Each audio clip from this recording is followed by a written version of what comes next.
কারো মনে কষ্ট দিয়েছো, সে যদি তোমাকে রিপিট কষ্ট দিয়ে দেয় তাহলে তুমি বেঁচে গেলে। কথা বলেন না।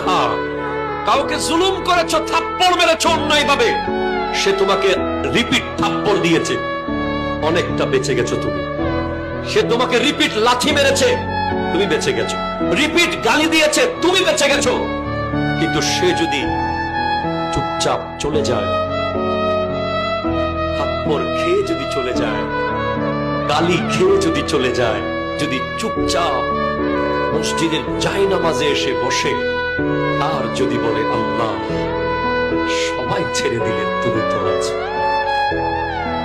খোদা কি কসম, এমন আযাব আসতে পারে, সে যদি তার রিভেঞ্জ নিত, প্রতিশোধ নিত, সে হয়তো আপনাকে মায়ের বদলে মারতো, কাটার বদলে কাটতো। কিন্তু যদি সেটা আল্লাহর আদালতে চলে যায়, তার বান্দার